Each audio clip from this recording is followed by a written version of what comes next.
You hear the word brand thrown around all the time, right? But what does it actually mean? I can tell you it's way more than just a cool logo or a catchy name.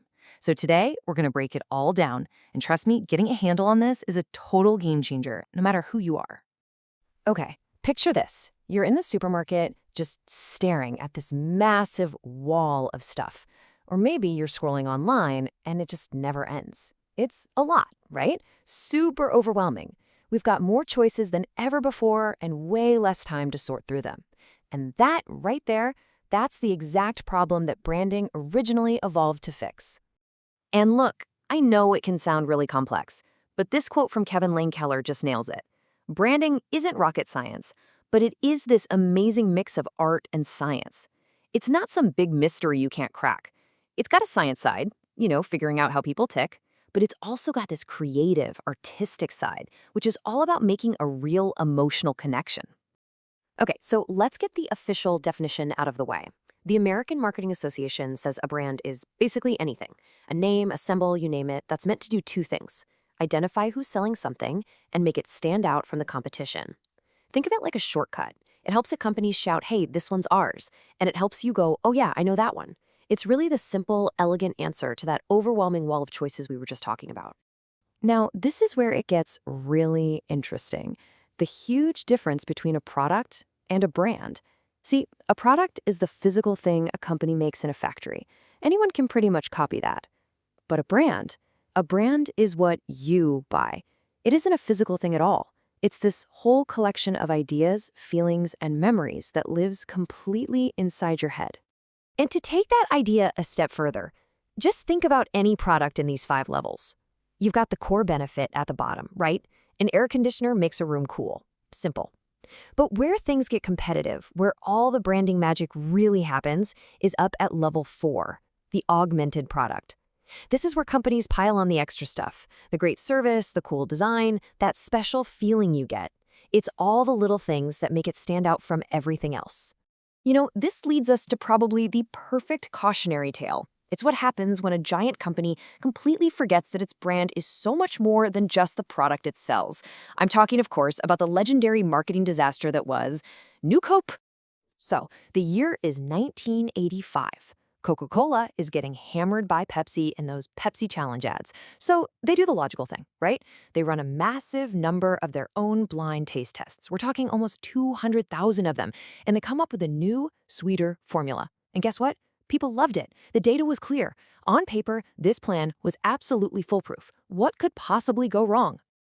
Well, everything went wrong. The public reaction wasn't just negative. It was explosive. People were furious. They felt completely betrayed. And this quote here, it just gives you a sense of the sheer volume of the anger.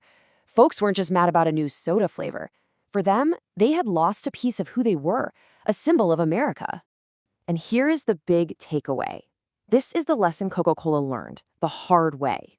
A brand is way, way more than just how it tastes or what it does.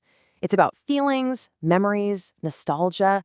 That whole psychological bundle turned out to be way more powerful than the actual liquid in the can. They thought they were just tweaking a product, but what they were really doing was messing with an American icon. So that whole New Coke saga, it's more than just a funny story from business school.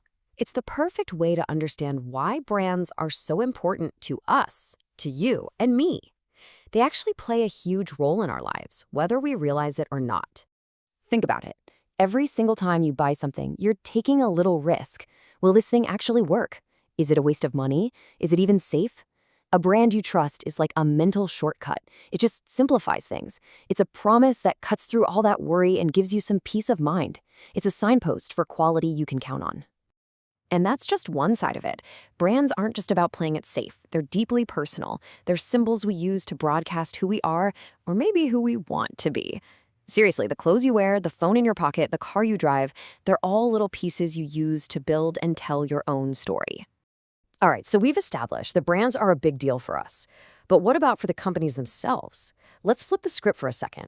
Because for a company, a strong brand is often the most valuable thing they own, period. I mean, check out this quote from the former boss at Quaker Oats. It says it all. He basically said, "You can have all my factories and all my equipment. Just give me the brands, and I'll end up doing better than you." It's such a powerful way of saying that the physical stuff is just stuff, but the connection a brand has with millions of people, that's priceless. You just can't replace it. And this chart really drives that point home. It's wild. For so many huge companies, their actual physical assets are only worth like 10% of the company's total value. The other 90%, that's all intangibles. And sitting right at the core of that massive number is the brand. And get this, of that giant 90% chunk, up to 70% of it can be chalked up directly to the brands. Just let that sink in for a second. That's the real financial power of having a strong connection with people. It's not just some fuzzy goodwill concept. We're talking about massive real-world value on the balance sheet. So for a company, a strong brand is basically a fortress. It gives them legal protection, it makes demand for their stuff way more predictable, and it's a huge source of competitive advantage. It's like digging a giant moat around your castle. Sure, someone else can try to build a similar product, but they can't just copy the trust and loyalty you've built over years. It makes you so much harder to compete with. So when you boil it all down, what's the key? Branding is all about creating differences in our minds. It takes this messy, chaotic world of products and gives it some structure for us. It helps us organize everything. And by doing that, brands do two amazing things at once. They make our lives simpler as consumers, and they create super valuable, loyal customers for companies. It's a win-win. So, I want to leave you with this one last thought. Take a look around at the stuff you use every single day, the things you actually love, the things you count on. They're not just objects, are they? They're brands. So, what stories are those brands telling?